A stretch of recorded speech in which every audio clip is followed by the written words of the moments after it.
بھئی یا علی کہہ کے بڑھاتا ہے جو قدم اپنا، پل میں اس پار سے اس پار نظر آتا ہے، پل میں اس پار سے اس پار نظر آتا ہے۔ اور دیکھیں شعر پیش کر رہا ہوں کہ قاتل حضرت شبیر نہ بچ پائیں گے، بھئی قاتل حضرت شبیر نہ بچ پائیں گے، ہر طرف کوفے میں مختار نظر آتا ہے، ہر طرف کوفے میں مختار نظر آتا ہے، کہ حسینی کوئی بھی ہو با کمال ہوتا ہے۔ دیکھیں قبلہ کا کردار آپ کے پیش نظر، جو بہت قربت ان سے رکھتے ہیں وہ میری بات کی تائید کریں گے کہ حسینی کو دیکھیں پہلی بار شاید مولانا نے شاہ مردمے کا شرح پڑھا تھا، تقریباً 4-5 سال پہلے کی بات ہوگی، اس سے زیادہ ہو گیا بات جب ہم نے ان کا نام سنا، اور اس کے بعد مومنین اوخلا نے بڑی تائید کری کہ مولانا ابن حسن صاحب بڑا کامیابی اور کامرانی سے شاہ مردمہ شرح پڑھ رہے ہیں۔ بہرحال اس کو زیادہ وقت نہیں ہوا، یہ بات بھی آپ کے پیش نظر رہے کہ حسینی کوئی بھی ہو با کمال ہوتا ہے، اسی کے چہرے پہ حسن و جمال ہوتا ہے۔ ماشاءاللہ، اللہ سلامت رکھنے والے سیکرٹری صاحب کو بڑے چمک رہے ہیں۔ آصف بھائی دیکھیں تمام حسینیوں کا ذکر کر رہا ہوں، سب کے چہروں پہ نور ٹپک رہا ہے، یہ اس ذکر کا فیض ہے کہ حسینی کوئی بھی ہو با کمال ہوتا ہے، اسی کے چہرے پہ حسن و جمال ہوتا ہے، اور بلندیوں پہ پہنچنا کوئی کمال نہیں۔ بھئی بلندیوں پہ پہنچنا کوئی کمال نہیں، بلندیوں پہ ٹہرنا کمال ہوتا ہے، بلندیوں پہ پہنچنا کوئی کمال نہیں، بلندیوں پہ ٹہرنا کمال ہوتا ہے۔ میں نے 4 میں سے کیوں پڑھے ہیں؟ چونکہ یقیناً اس کمال کو کر کے دکھایا جناب مولانا سید ابن حسن صاحب نقوی نے، اللہ ان کو سلامت رکھے۔ میں نہایت ہی ادب و احترام کے ساتھ قبلہ کی خدمت میں ملتمس ہوں کہ وہ تشریف لائیں، آپ درود پڑھیں محمد آل محمد۔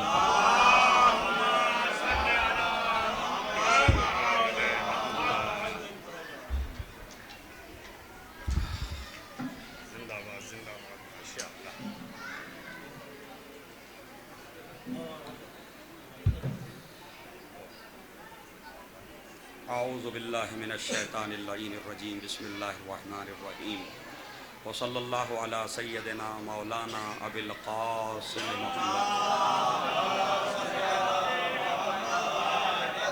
والصلاة والسلام علی اہل بیتہ الطیبین الطاہرین، ولعنۃ اللہ علی اعدائہم اجمعین، اما بعد فقد قال اللہ سبحانہ وتعالی فی کتابہ الکریم، بسم اللہ الرحمن الرحیم، یریدون ان یطفئوا نور اللہ بافواہہم ویابی اللہ ان یتم نورہ ولو کرہ الکافرون۔ صلوات پڑھیں محمد۔ عزیزان گرامی، حقیقت امر یہ ہے کہ محفل اور جشن میں خطیب کی اور ذاکر کی کوئی خاص ضرورت نہیں ہوتی، اس لیے کہ نظم کے بعد نثر کو پیش کرنا، کیونکہ جو نثر میں پیش کیا جاتا ہے وہ کبھی کبھی پورے 1-2 مصروں کے اندر سما جاتا ہے، تو گھنٹوں کی تقریر کے لیے ایک شعر بھاری ہو جاتا ہے۔ صلوات پڑھیں محمد والے محمد۔ مولا سلامت رکھیں تمام ہی شعراء کرام کو کہ انہوں نے بہت ہی اچھے منظوم نذرانے بارگاہ جناب زہرا سلام اللہ علیہ میں اور بارگاہ نبی کریم میں پیش کیے، اور خداوند عالم ہماری اس محفل کو، اس جشن مسرت کو اپنی بارگاہ میں قبول فرمائے۔ اور واقعاً یہ خوشی کا وقت ہے کہ ہم 2 مہینے 8 دن سے مسلسل فرش اعضا بچھائے ہوئے تھے، اور آج وہ وقت بھی آیا کہ جس میں ہم مسکرا رہے ہیں، فرش اعضا بڑھا دیا گیا ہے، اور یہ وقت بھی اس لیے آیا کہ جناب مختار ثقفی، جن کے سلسلے میں ابھی خصال بھائی بھی عرض کر رہے تھے کہ کچھ اس طرح کی باتیں ہونے لگی ہیں ممبروں پر کہ جناب مختار ثقفی کے سلسلے میں شکوک و شبہات پیدا کیے جا رہے ہیں، لیکن حقیقت امر یہ ہے کہ جس کے لیے معصوم یہ کہہ دے رحم اللہ علی مختار، کہ خدا رحمت کرے مختار پر، ہے نہیں؟ اگر ایک معصوم کا اتنا سا جملہ کسی کی شان میں آ جائے تو پھر اس کے کردار میں کسی شک و شبہ کی ضرورت نہیں ہے۔ صلوات پڑھیں محمد والے محمد پر۔ تو یہ آج عید زہرا جو ہم منا رہے ہیں، یہ عید زہرا بھی مختار ہی کے انقلاب کی دین ہے۔ اگر مختار نے وہ قیام نہ کیا ہوتا تو یہ عید زہرا نہ منائی ہوتی، اور اہل بیت کے گھروں سے 5 سال کے بعد بھی شاید پھر دھواں نہ اٹھا ہوتا، پھر جو ہے چولہے نہ جلے ہوتے، پھر خواتین نے لباس و کالے لباس تبدیل نہ کیے ہوتے۔ یہ تو مختار کا صدقہ ہے کہ ادھر مختار نے قاتلان امام حسین کے سروں کو بھیجا۔ ایک بار صلوات پڑھیں محمد والے محمد پر۔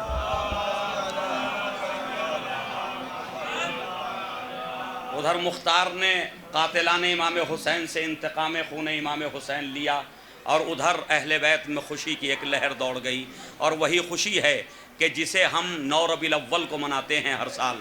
یہی خوشی ہے کیونکہ ان دنوں میں نہ کوئی خلیفہ دنیا سے گیا ہے، نہ کوئی بادشاہ دنیا سے گیا ہے. غور فرمائیے گا، کوئی ایسی بات نہیں، نہ کوئی حاکم دنیا سے گیا ہے جو ہمارے نوجوانوں کے ذہن میں کبھی کبھی آتا ہے کہ فلاں مرا ہوگا، فلاں ہلاک ہوا ہوگا، فلاں واصل جہنم ہوا ہوگا.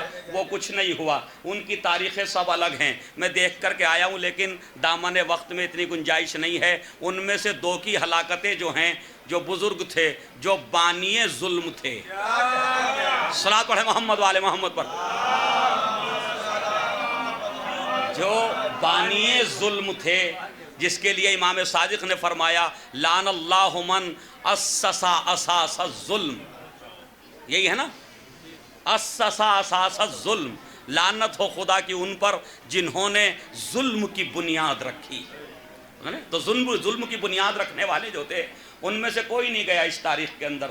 ایک کی ہلاکت 12 ذی الحجہ کو ہوئی، دوسرے کی ہلاکت 26 جو ہے ذی الحجہ کو ہوئی، اور ایک کی ہلاکت جو ہے وہ جمادی الاخرہ میں ہوئی. تو لہٰذا وہاں کوئی بھی تاریخ یہاں سے مناسبت نہیں رکھتی. تو پھر یہ عید زہرہ منائی کیوں جا رہی ہے؟ یہ مسرت زہرہ کیوں ہے؟ یہ مسرت زہرہ اس لیے ہے کہ مختار نے خولی کا سر بھیجا، شمر کا سر بھیجا، ایک عمر کا بھی سر بھیجا. صلوات پڑھے محمد والے محمد پر، جس کو تاریخ عمر سعد کہتی ہے. صحیح ہے، عمر سعد کا بھی سر بھیجا.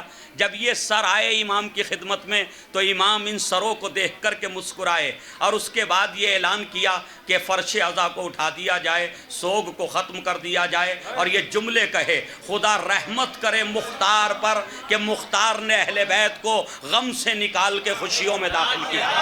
صلوات پڑھے محمد والے محمد پر.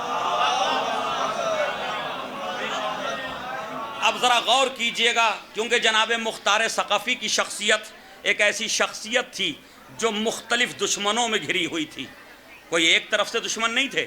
ایک طرف تو عبداللہ ابن زبیر کہ جس نے وعدہ کیا تھا جناب مختار سے کہ آپ ہماری اس انقلابی تحریک کا ساتھ دیں جو ہم بنو امیہ کے خلاف شروع کر رہے ہیں، اگر آپ ہمارے ساتھ آ جائیں گے. اور ایک بات اور یاد رکھیے کہ مختار کی شخصیت کوئی گمنام شخصیت نہیں تھی، اور عبداللہ ابن زبیر کو بھی معلوم تھا کہ یہ ساری فوج ایک طرف ہے جن کو میں لے کر کے آیا ہوں، اور اکیلا مختار اگر یہ ہم سے مل جائیں تو اس فوج میں جو ہے طاقت پیدا ہو جائے گی، قوت پیدا ہو جائے گی. لہذا مختار کو دعوت دی. مختار نے اس شرط کے ساتھ عبداللہ ابن زبیر کی دعوت کو قبول کیا کہ جب مکے میں حکومت کا قیام ہو جائے تو سب سے پہلا کام قاتلان امام حسین سے بدلہ لینا ہوگا. اس شرط کو عبداللہ ابن زبیر نے تسلیم کر لیا. اور عزیزو ایک بات اور یہیں رک کر کے کہہ دوں، چاہے وہ بنو عباس کی حکومتیں ہوں یا بنو عباس کے بعد والوں کی حکومتیں ہوں، جب بھی کسی کو حکومت کے لیے انقلاب برپا کرنا ہوا تو وہاں کربلا ہی کام آئی اور حسین ہی کام آئے.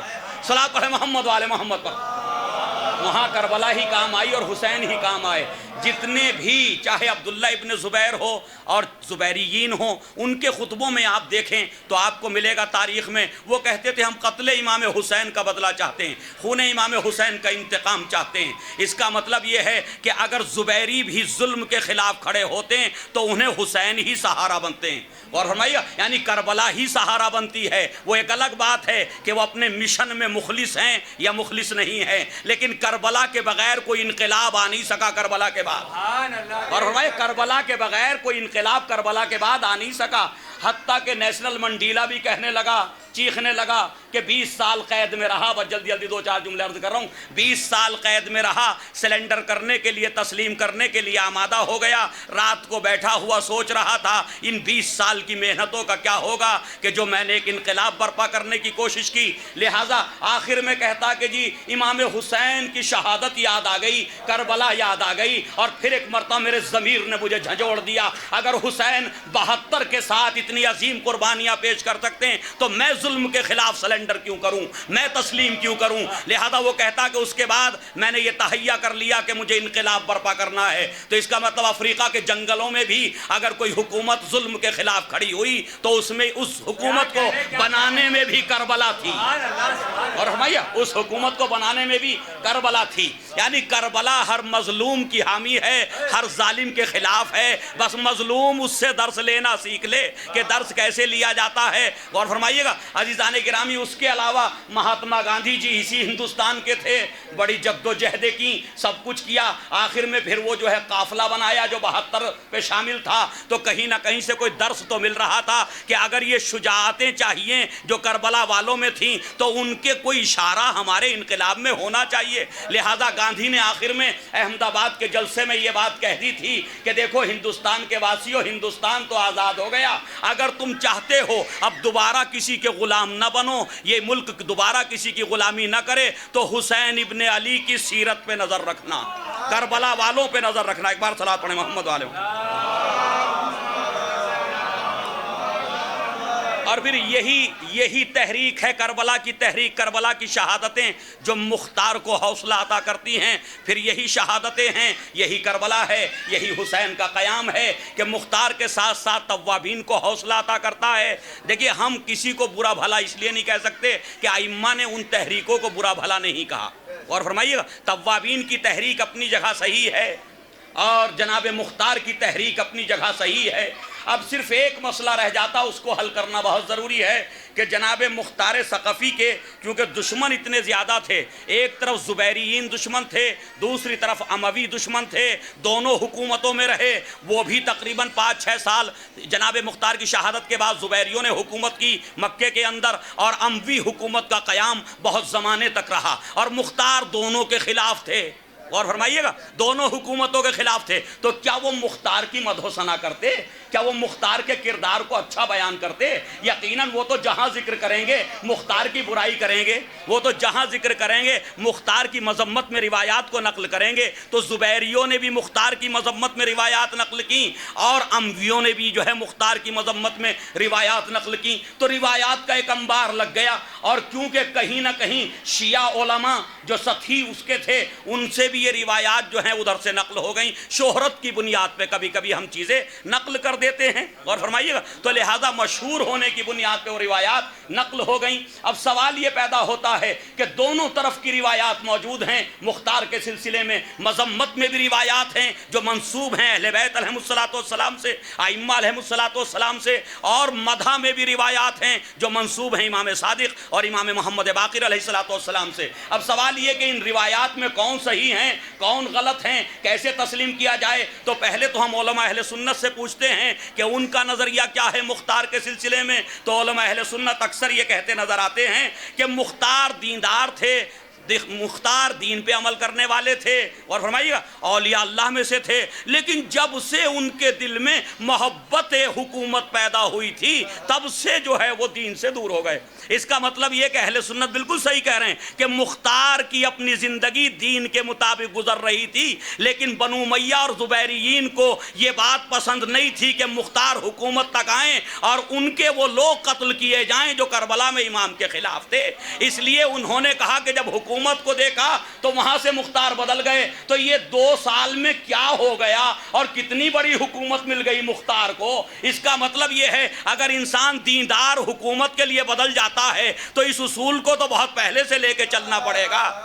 اگر حکومت کے لیے بدل جاتا ہے تو ایک شہر کی حکومت اگر کسی کو دیندار کو بے دین بنا دے تو پورے اسلامی حکومت، غور فرمائیے حکومت اسلامیہ کی حکومتیں، غور فرمائیے ممالک اسلامیہ کی حکومتیں اگر کسی کو بے دین بنا دیں تو کیا پریشانی کی بات ہے۔ تو اس اصول کو تو بہت پہلے سے شروع کرنا پڑے گا کہ نبی کے زمانے میں سب صحیح تھے، جیسے جیسے حکومتوں کا لالچ آتا گیا ویسے ویسے بے دین ہوتے گئے۔ یہی نا صلوات پڑھیں محمد والے محمد پر۔ تو ان کا یہ جملہ کہنا کہ جب سے حکومت کا لالچ آیا، اس کا مطلب وہ یہ نہیں بتانا چاہتے کہ جب ہم یہ پوچھتے ہیں حکومت کہاں قیام کی مختار نے، کہاں قائم کی حکومت مختار نے؟ مختار نے تو اعلان کیا کہ قاتلان امام حسین سے بدلہ لینا چاہتے ہیں، تو آپ جملوں کو صحیح کر دیجئے، جو حق ہے وہ بیان کر دیجئے کہ دیندار تھے مختار جب تک قاتلان حسین سے بدلہ نہیں لیا تھا، بے دین ہو گئے بدلہ لے کے۔ صلاۃ علی محمد والے محمد۔ مختار جو بے دین ہوئے وہ تو بدلہ لے کے ہوئے نا، کیونکہ ان کے بزرگ مارے گئے، اور جو ان کے بزرگوں کو مارے وہ بے دین، اور فرما رہے تو یہ معیار بنایا گیا کہ جو ہمارے بزرگوں پہ تلوار چلائے وہ بے دین ہے۔ تو عزیزان گرامی، میں مختار کے سلسلے جناب بس آخری بات کہہ رہا ہوں مختار کے سلسلے میں، اور وہ یہ کہ آیت اللہ خوئی سے زیادہ علم رجال کا جاننے والا، راویوں کا جاننے والا، کہ کون راوی کیسا تھا اور کس نے کون سی روایت نقل کی، اور اس اسناد روایت میں کون ضعیف ہے، کون جو ہے وہ اثنا عشری ہے، کون موثق ہے، کون جو ہے وہ غیر ہے، کون کس مزاج اور طبیعت کا مالک ہے، خوئی صاحب سے بہتر کوئی نہیں جان سکتا۔ کیونکہ آیت اللہ خوئی صاحب نے آخر زمانے میں جو کتاب لکھی ہے موجم فقہ الحدیث، اس کے اندر جو ہے وہ جناب مختار کا بھی ایک باب قائم کیا ہے۔ اس سے زیادہ علمی کتاب نہیں علم رجال پہ ہمارے پاس، اس میں ایک باب قائم کیا جناب مختار کا، اس باب کے اندر دونوں طرف کی روایات نقل کی ہیں، مذمت کی روایات بھی نقل کی ہیں اور مدح کی روایات بھی نقل کی ہیں۔ اب اس کے بعد وہ فیصلہ سناتے ہیں کہ میری نظر میں جو روایات مذمت میں آئی ہیں، مختار کو مذمت کرتی ہیں، وہ سب روایات من گھڑت ہیں، موضوع ہیں، وضع کی ہوئی ہیں، کس کی؟ زبیریوں کی اور امویوں کی، کیونکہ ان کے خلاف تھے مختار، اور جو روایات اہل بیت سے مدح میں آئی ہیں وہ بالکل صحیح ہیں، کیونکہ مختار واقعاً اہل بیت کے محب تھے، لہذا اہل بیت کے اکثر افراد نے مختار کی مدح و تعریف کی ہے۔ اور امام محمد باقر سے لے کے امام جعفر صادق تک، امام رضین العابدین، امام محمد باقر، امام صادق، تینوں نے یہ کہا رحم اللہ علی مختار، خدا رحمت نازل کرے مختار پر۔ تو تین معصوم اگر کسی پہ رحمت کی دعا کریں، صلاۃ علی محمد والے محمد پر۔ اور عزیزان گرامی، میں تو یہ کہتا ہوں یہ سنی شیعوں میں لعنت کا سلسلہ بھی جو ہے اس پر فیصلہ ہونا چاہیے، اور فرمائیے گا ختم ہو جانی چاہیے یہ بحثیں۔ وہ کہتے ہیں کہ شیعوں نے قتل کر دیا امام حسین کو، یہی ہے نا، اور ہم کہتے ہیں کہ انہوں نے قتل کر دیا۔ لیجیے آج میں اس منبر سے کہہ رہا ہوں، نہ شیعوں نے قتل کیا امام کو، نہ سنیوں نے قتل کیا امام کو، اور فرمائیے گا نہ سنیوں نے شیعوں نے قتل کیا، نہ سنیوں نے قتل کیا۔ میں اس منبر سے کہہ رہا ہوں کہ سنی اس سلسلے میں لعنت کے مستحق نہیں ہیں، شیعہ اس سلسلے میں لعنت کے مستحق نہیں ہیں۔ پھر آپ کہیں گے امت مسلمہ میں تیسرا کون ہے؟ بھئی شیعہ اور سنی کے علاوہ تیسرا کون ہے؟ ایک اور ہے، ایک اور ہے، اور فرمایا ایک اور ہے، وہ وہی ہے کہ جو جنگ صفین میں آیا تھا، وہ وہی ہے جو جنگ نہروان میں آیا تھا، وہ وہی ہے جو جنگ جمل میں آیا تھا۔ سنی محب اہل بیت کو کہتے ہیں، شیعہ بھی محب اہل بیت ہیں، سنی بھی محب اہل بیت ہیں۔ جو اہل بیت سے محبت نہیں کرتا اسے خوارج و نواصب کہا جاتا ہے۔ صلاۃ پڑھے محمد والے محمد پر۔ جی ان کو ہم سنی نہیں کہتے، سنیوں کا تو متفق علیہ فیصلہ ہے کہ محبت اہل بیت ضروری ہے، واجب ہے اسلام کے لیے محبت اہل بیت، اور شیعہ تو ہیں ہی محب، یہ شیعہ ہی کیوں ہوتے اگر محب نہ ہوتے؟ صلاۃ پڑھے محمد والے محمد پر۔ تو اس کا مطلب یہ ہے کہ نہ ہم نے قتل کیا نہ آپ نے، ہم علل اعلان کہہ رہے ہیں کہ سنی قاتل نہیں ہیں، اور فرمائیے گا آپ بھی اپنے منبروں سے کہیے کہ شیعہ قاتل، جی آپ بھی کہیے شیعہ قاتل نہیں ہیں، تو کون ہے قاتل؟ نواصب و خوارج، جو اہل بیت سے دشمنی رکھتے تھے انہوں نے قتل کر دیا۔ یا لفظوں کو بدلوں کہ کوئی دیندار حسین کا قاتل نہیں ہو سکتا، اور فرمائے کوئی دیندار حسین کا قاتل نہیں ہو سکتا۔ یہ سلسلہ ناصبیت کا، خارجیت کا جہاں سے شروع ہوا سب جانتے ہیں۔ اگر در زہرا پہ کسی نے آ کے دھمکی نہ دی ہوتی، آگ اور لکڑیاں جمع نہ کی ہوتی، تو یہ ناصبوں کا سلسلہ ہی شروع نہ ہوتا، یہ خوارج کا سلسلہ ہی شروع نہ ہوتا۔ تو ہم تو اس سلسلے پہ لعنت کرتے ہیں جو در عصمت کی توہین کرے۔ صلاۃ پڑھے محمد والے محمد پر۔ تو نہ ہم قاتل ہیں نہ آپ قاتل ہیں، کوئی قاتل نہیں ہے۔ ہاں جب ہم دونوں قاتل نہیں ہیں تو آئیے ایک میدان میں جمع ہو جائیں، آپ کے بھی علماء آ جائیں، ہمارے بھی بزرگ علماء آ جائیں، آ کر کے ایک نعرہ لگاتے ہیں، آپ کو بھی برا نہیں لگے گا، ہمیں بھی برا نہیں لگے گا، قاتلان امام حسین پہ لعنت ہے نہیں بے، قاتلان امام حسین پہ لعنت۔ اب وہ کہتے ہیں خود ہی قتل کر دیا، خود ہی رو رہے ہیں، خود ہی، ارے بھائی تو صحیح ہے، ہم رو رہے ہیں تو رونے تو دو، یعنی معافی مانگ رہے ہیں قتل کر کے، رو رہے ہیں، پشیمان ہیں، شرمندہ ہیں، تو وہ کام بھی آپ نہیں کرنے دیتے۔ اچھا جب ہم کہتے ہیں قاتلان امام حسین پہ لعنت تو آپ کہتے ہیں نہیں لعنت نہیں کرنی چاہیے، تو اس کا مطلب کہیں نہ کہیں کوئی لنک ہے، کوئی رابطہ ہے۔ آپ کو کیا پریشانی؟ ہم کہتے ہیں عمر سعد پہ لعنت، ہم کہتے ہیں شمر پہ لعنت، ہم کہتے ہیں خولی پہ لعنت، بھئی ہمارا تو کوئی رشتہ ہے نہیں، اگر ہو بھی تو ہم رشتوں کو مانتے نہیں، ہم تو اسلام اور دین کو مانتے ہیں، ہم رشتوں کو نہیں مانتے۔ اور فرمائیے نہ رشتوں میں نجات ہے نہ رشتوں میں ہلاکت ہے، اور اسلام میں نجات ہے اور اسلام کو چھوڑنے میں جو ہے ہلاکت ہے، تو ہم تو اسلام کو تسلیم کرتے ہیں، رشتہ داریوں کو مانتے نہیں۔ اگر ہمارے رشتہ دار ہیں تو ہم اپنوں پہ کر رہے ہیں، تو یہ تو ہمیں ہی برا لگنا چاہیے، ہم اپنے آبا و اجداد پہ لعنت کر رہے ہیں، لیکن منع آپ کر رہے ہیں کہ نہیں لعنت نہیں کرنی چاہیے، تو تمہیں ہمارے آبا و اجداد سے محبت کب سے ہو گئی؟ صلوات پڑھیں محمد والے محمد پر۔ اس کا مطلب یہ ہے کہیں نہ کوئی رابطہ تمہارا ہے۔ اور قصال بھائی نے کہا تھا کہ جی ابی وقاص جو تھا، سعد ابن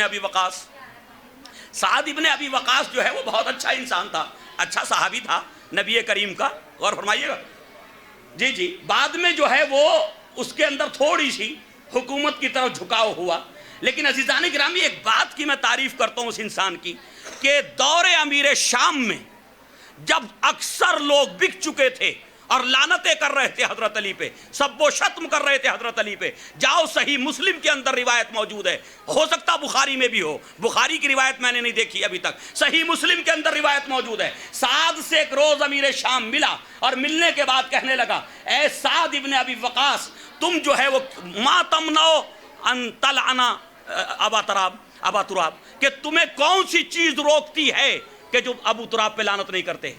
کون سی چیز روکتی جو ابو تراب پہ لعنت؟ کون کہہ رہا ہے یہ؟ امیر شام مدینے کے اندر سعد ابن ابی وقاص سے مل کر کے۔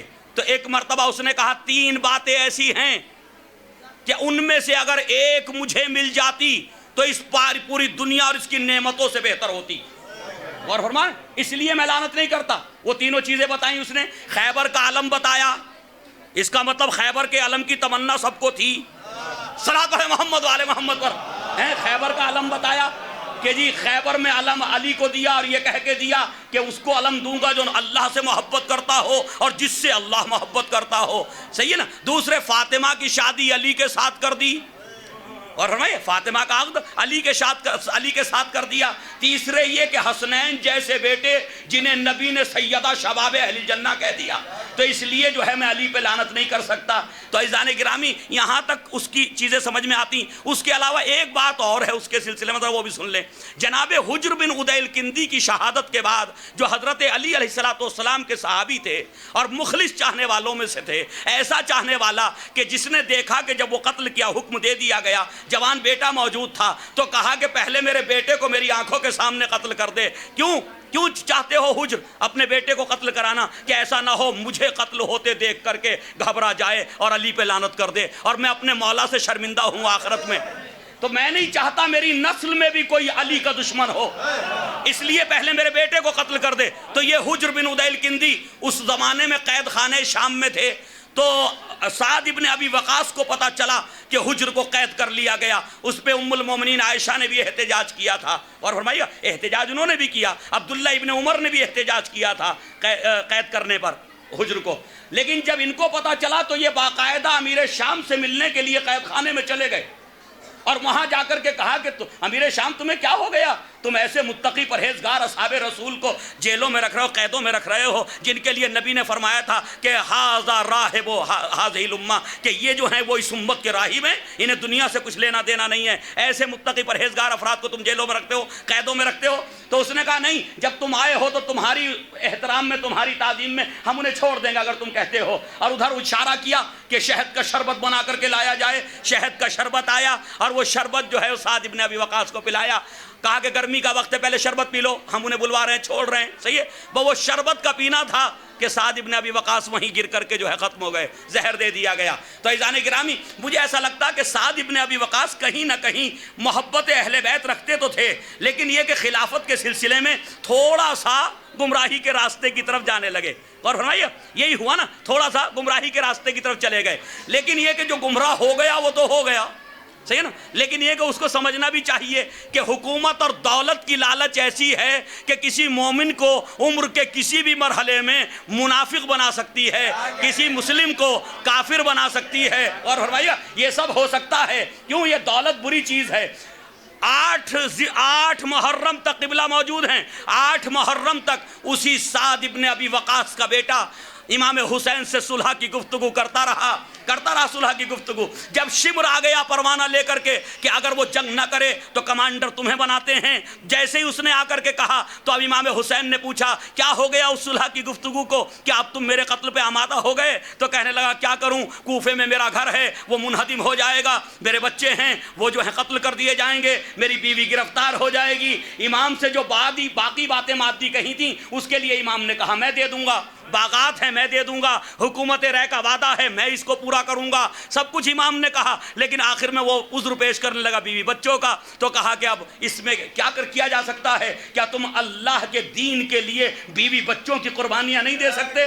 اور فرمائیے تو عزیزان گرامی یہ مسائل پیش آئے جس کی وجہ سے سعد ابن ابی وقاص بھی اور آخر تک کہتا تھا کہ وہ انسان جو حسین کے خون سے اپنے ہاتھوں کو رگے گا وہ آخرت میں بہت سبک ہوگا، بہت ہلکا ہوگا۔ تو اس کا مطلب دشمنان اہل بیت کو بھی پتا تھا کہ اہل بیت وہ ہیں کہ ان سے دشمنی جہنم کا باعث ہے۔ صلاۃ پڑھیں محمد والے محمد پر۔ بس عزیزو تو یہ مسائل تھے، اب وہ مسائل اپنی جگہ تاریخ میں موجود ہیں، کہاں تک ان کو آپ ذکر کیجئے، صحیح ہے۔ تو عزیزان گرامی اب آئیے 2-4 جملے امام کے سلسلے میں کہہ دوں کہ جو محمد کا سلسلہ شروع ہوا نبی سے وہ سلسلہ تو قیامت تک باقی رہے گا، اور یہ ہدایت کا سلسلہ تو قیامت تک باقی رہنے والا ہے، اور اس ہدایت کے سلسلے کو بھی خداوند عالم نے قیامت تک زہرا کی نسل میں رکھا، جناب فاطمہ زہرا کی نسل میں رکھا۔ ایک روز اشرف التفسیر کے اوپر یہ بات لکھی ہوئی دیکھ لیجئے حاشیے پہ، ایک روز جو ہیں وہ خلیفہ دوم توریت کا کچھ صحیفہ لے کر کے آئے، جو توریت سے نکلی ہوئی کچھ آیتیں تھیں وہ لے کر کے آئے نبی کریم کی خدمت میں، اور آ کر کے موسیٰ کے فضائل پڑھنے لگے، موسیٰ کے فضائل۔ اچھا مجھے انصاف سے بتاؤ کیا نبی نے موسیٰ کے فضائل قرآن میں نہیں بیان کیے؟ اپنی انہی کی زبان پہ تو جاری ہوا قرآن، تو وہ آیتیں جو موسیٰ کے فضائل میں آئی تھیں کیا وہ قرآن میں موجود نہیں ہے نا؟ یا نبی نے عیسیٰ کے فضائل نہیں بیان کیے قوم کے سامنے؟ کیے نا، لیکن یہ جناب کیوں پڑھ رہے ہیں؟ اور فرمائیے اس کا مطلب نیت میں کوئی فطور ضرور ہے، مقصد کچھ اور ہے، موسیٰ کو ذریعہ بنا کر کہتے ہیں کسی کا کاندھا کسی کی بندوق وہی ہو رہا ہے۔ صلاۃ پڑھیں محمد والے محمد پر۔ اب وہ موسیٰ کو ذریعہ بنا رہے ہیں اور پیغام اپنا دینا چاہتے ہیں کہ اے محمد آپ ہی تو بافضیلت نہیں ہیں، آپ ہی تو باکمال نہیں ہیں، آپ سے پہلے ایسے نبی آئے ہیں، توریت میں ان کی فضیلت یہ ہے۔ نبی نے نیت اور قصد کو بھاپ لیا، ایک مرتبہ جلال کے آثار نمودار ہوئے اور کہا یبن الخطاب، یبن الخطاب اتشک فیہ، کیا تو میرے اندر شک کرتا ہے، میری ذات میں شک کرتا ہے؟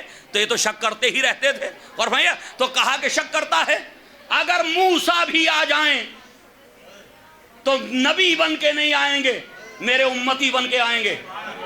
اور فرمائیے گا اگر موسیٰ بھی آ جائیں تو میرے زمانے میں نبی بن کے نہیں آئیں گے، میرے امتی بن کے آئیں گے، میری اتباع کریں گے، میری پیروی کریں گے۔ اب یہ جملے کہہ تو دیے، صحابہ کا مجمع ہے، نبی خداوند عالم نے کہا اے میرے حبیب جب تیری زبان سے جملے نکل ہی گئے ہیں کہ موسیٰ بھی آ جائیں تو تیرے تابع ہوں گے، تو دیکھ یہ اولی العزم نبی ہے، یہ صاحب کتاب ہے، یہ صاحب شریعت ہے، تو ایک اولی العزم نبی کو، ایک صاحب کتاب کو، ایک صاحب شریعت کو اس وقت تک زندہ رکھوں گا جب تک تیرے قول کی صداقت پوری نہ ہو جائے، اس وقت تک زندہ رکھوں گا جب تک، ورنہ سارے انبیاء چلے گئے، عیسیٰ باقی ہیں، اور فرمائیے گا تو عیسیٰ کو تو رکھا ہی اس لیے گیا کہ محمد کی عظمت کو بتانا تھا کہ نبی نے فرما دیا ہے اولونا محمد اوسطونا محمد کلونا محمد، ہم سب کے سب محمد ہیں. کہا عیسیٰ کو باقی رکھیں گے، محمد نے جو کہہ دیا میرے حبیب نے کہہ دیا اس کو ثابت کر کے دکھائیں گے. اب عجیب انداز میں امام بخاری اور امام مسلم لکھ رہے ہیں،